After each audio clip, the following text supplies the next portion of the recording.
प्रिय विद्यार्थियों, आज हम आपका हिंदी व्याकरण में पढ़ेंगे सर्वनाम। तो बच्चों, सर्वनाम क्या होता है? सर्वनाम की परिभाषा क्या है? सर्वनाम वह होता है जो शब्द संज्ञा के स्थान पर प्रयोग किए जाते हैं, वो क्या होता है? सर्वनाम। आपने संज्ञा पढ़ी है ना?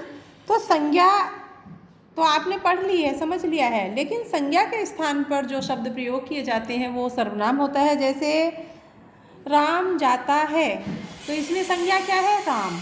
और हम राम का नाम ना लेकर के हम कहते हैं वह जाता है, तो राम के स्थान पर क्या शब्द हमने प्रयोग किया है? वह। तो वह क्या है? हमारा संज्ञा शब्द है ना? राम विद्यालय जाता है ना? राम विद्यालय जाता है, तो राम और विद्यालय संज्ञा है, तो हम बोल दें कि वह वहाँ जाता है ना? तो राम के स्थान पर हमने क्या शब्द प्रयोग किया है? वह। और विद्यालय के स्थान पर वहाँ। तो ये वह और वहाँ क्या है? ये हमारे सर्वनाम शब्द हैं। अब देखिए, आप पढ़ें सर्वनाम। तो जैसे अभिषेक जयपुर में रहता है, वह महाविद्यालय में पढ़ता है, वह वहाँ प्रातः 8 बजे जाता है, तो इस वाक्य में वह शब्द अभिषेक के लिए आया है ना? तो अभिषेक के लिए अभिषेक संज्ञा है, उसके लिए वह शब्द का प्रयोग हुआ है। महाविद्यालय के लिए क्या आया है? वहाँ शब्द आया है, जैसा कि अभी हमने बताया है। तो ये क्या है? ये सब शब्द जो है सर्वनाम कहलाते हैं। तो वाक्य में जिन शब्दों का प्रयोग किसी नाम या संज्ञा के बदले में किया जाता है उसे सर्वनाम कहते हैं। अर्थात दूसरी भाषा में ये भी कह सकते हैं, संज्ञा के स्थान पर प्रयोग में आने वाले शब्दों को सर्वनाम कहते हैं। समझ में आ गया? सर्वनाम 6 प्रकार के होते हैं। एक होता है पुरुषवाचक सर्वनाम, एक होता है निश्चयवाचक सर्वनाम, अनिश्चयवाचक सर्वनाम, संबंधवाचक सर्वनाम, निजवाचक सर्वनाम और छठा प्रश्नवाचक सर्वनाम। तो कितने भेद हो गए बच्चों सर्वनाम के? इस प्रकार से हमारे 6 भेद हो गए हैं। अब देखिए, हम पढ़ते हैं पुरुषवाचक सर्वनाम।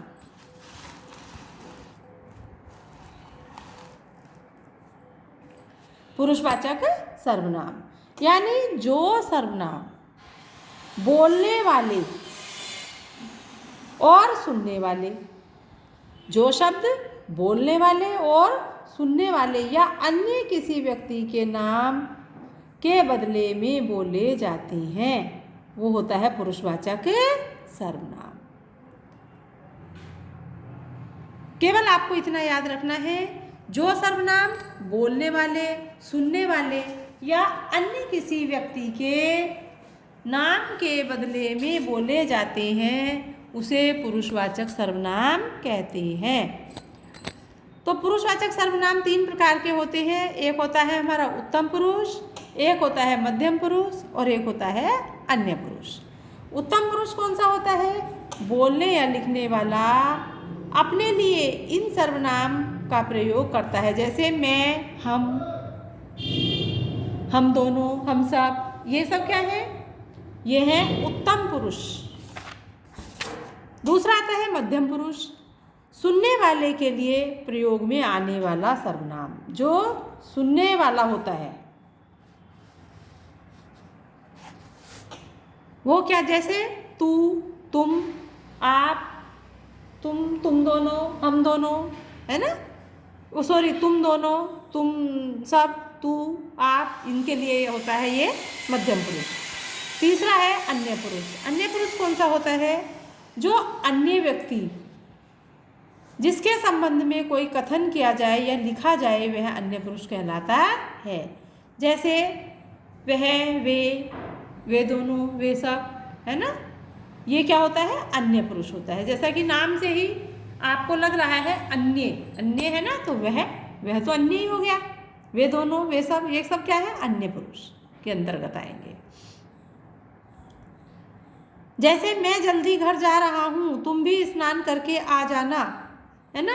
तो वहाँ वे सब हमारी प्रतीक्षा कर रहे होंगे। यहाँ सर्वनाम क्या है? उत्तम पुरुष में कौन सा आ गया? मैं, हमारी। मध्यम पुरुष में तुम दोनों, ये। अन्य पुरुष में वे, वहाँ। ये उदाहरण है आपका। तो आ गया होगा ये समझ में। इस प्रकार से पुरुषवाचक सर्वनाम के 3 भेद हो गए हैं, उत्तम पुरुष, मध्यम पुरुष और अन्य पुरुष। अब दूसरा आता है आपका निश्चयवाचक सर्वनाम। तो निश्चयवाचक सर्वनाम क्या होता है? जो सर्वनाम निकट या दूर के किसी निश्चित वस्तु या प्राणी की ओर संकेत करता है उसे निश्चयवाचक सर्वनाम कहते हैं। यानी दूर की या किसी निश्चित वस्तु या किसी प्राणी को निश्चित रूप से संकेत कर रहा है, निश्चित रूप से बता रहा है कि ये वही है, तो वहाँ क्या होता है? निश्चयवाचक सर्वनाम होता है। जैसे यह शेर है, तो हमें पता लग रहा है कि यह शेर है, पक्की बात है ना, इसमें कोई कन्फ्यूजन नहीं है। तो यह शेर है निश्चित रूप से। तो इसमें क्या है हमारा? यह जो है, यह शब्द जो है निश्चयवाचक सर्वनाम के अंतर्गत आएगा। वह अलमारी है, तो उसमें भी निश्चित है ना, तो वह जो है हमारा क्या है?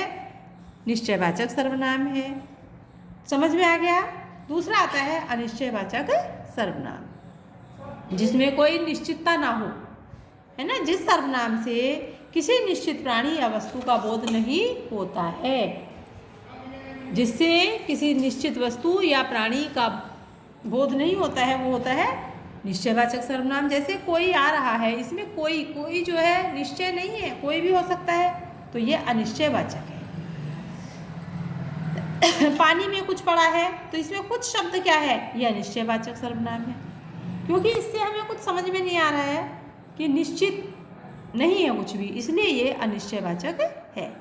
चौथा आता है हमारा संबंधवाचक सर्वनाम।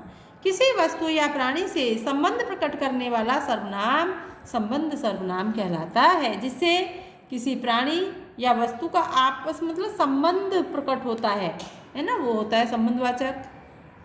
जैसे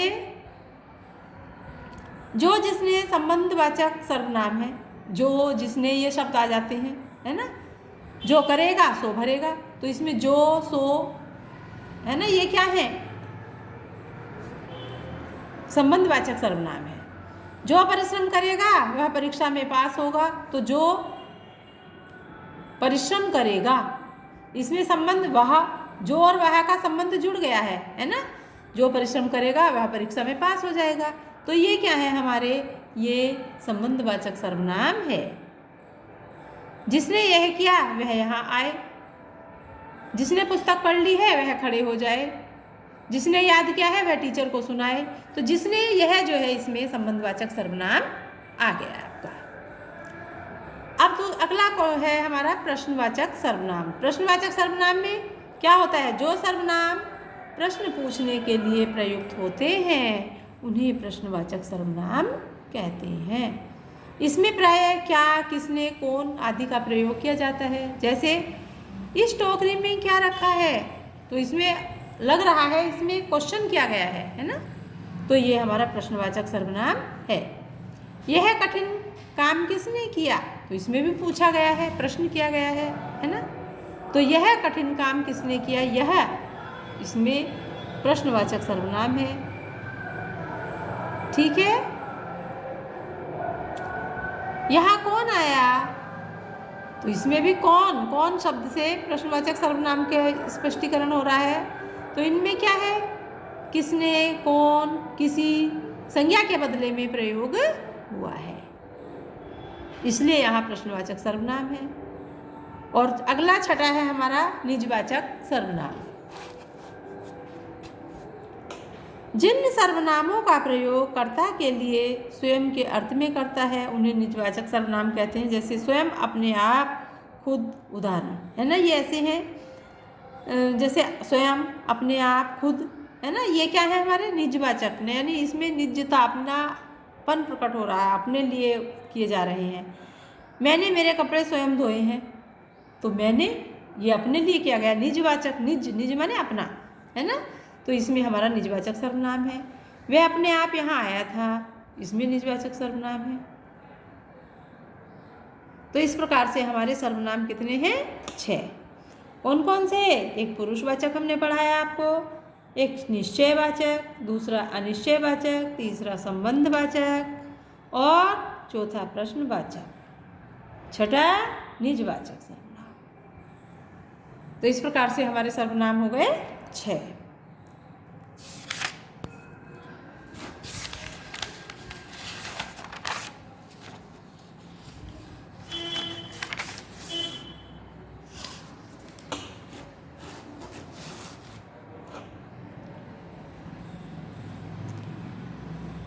अब बच्चों हम पढ़ेंगे सर्वनाम में लिंग एवं वचन। सर्वनाम में लिंग और वचनों का भी प्रयोग किया जाता है। सर्वनाम स्त्रीलिंग एवं पुल्लिंग दोनों के लिए समान रूप से प्रयुक्त होते हैं। जैसे वह घर जा रहा है, वह घर जा रही है। तो इनमें जो ये वह शब्द है, ये स्त्रीलिंग में भी और पुल्लिंग में भी एक जैसा ही प्रयोग हुआ है। दूसरा इसका है मैं पुस्तक लिखता हूँ, मैं पुस्तक लिखती हूँ। तो ये मैं क्या है? हमारा सर्वनाम है। तो ये चाहे स्त्रीलिंग है या पुल्लिंग में, दोनों में समान रूप से आया है। वे पुस्तक पढ़ रहे हैं, वे पुस्तक पढ़ रही हैं, इसमें भी वे। तुम यहाँ रहते हो, तुम यहाँ रहती हो। तो ये जो कुछ ये सर्वनाम है हमारा, चाहे स्त्रीलिंग हो या पुल्लिंग हो या वचन हो, उसमें जो है एक समान ही चलता है, इसमें कोई परिवर्तन नहीं होता है। वाक्य में क्रिया पद के आधार पर सर्वनाम का निर्णय किया जाता है। जब हम वाक्य में प्रयोग करते हैं तो क्रियापद के आधार पर जो है सर्वनाम का निर्णय किया जाता है। संज्ञा की तरह सर्वनाम भी विकारी शब्द है। इसमें वचन बदलने के लिए विकार परिवर्तन होता है। यदि इसका वचन बदला जाए तो क्या इसमें विकार आ जाएगा? किसमें? वचन बदलने में।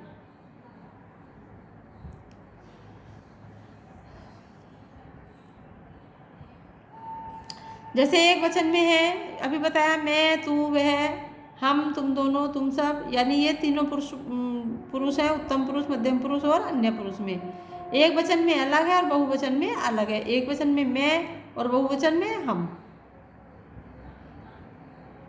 मध्यम पुरुष में एक वचन में तू और बहुवचन में तुम। अन्य पुरुष में एक वचन में वह और बहुवचन में वे। तो इस प्रकार से हम जो है ये सर्वनाम शब्द है हमारे, कहने का मतलब ये है कि चाहे स्त्रीलिंग हो या पुल्लिंग, उसमें समान रहते हैं, है ना।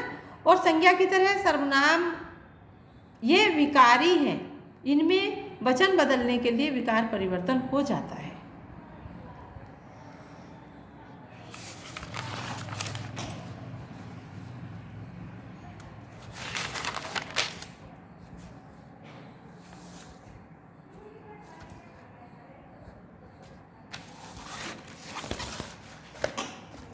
सर्वनाम में वचन कारक के आधार पर परिवर्तन होता है।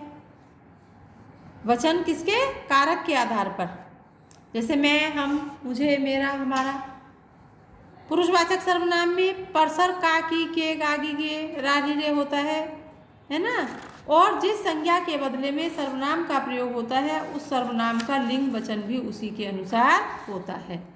सर्वनाम में परसक जोड़कर लिखे जाते हैं। केवल लिए संप्रदान को अलग से लिखते हैं। मैंने, मेरा, उसको, उसके लिए, मेरे लिए, है ना, जिस प्रकार ऐसे। सर्वनाम में संबोधन विभक्ति कारक नहीं होता है। तो ये बच्चों आपने पढ़े अभी सर्वनाम। इनको पढ़िएगा, याद कीजिएगा और अच्छी तरह से पढ़ाई करना। धन्यवाद।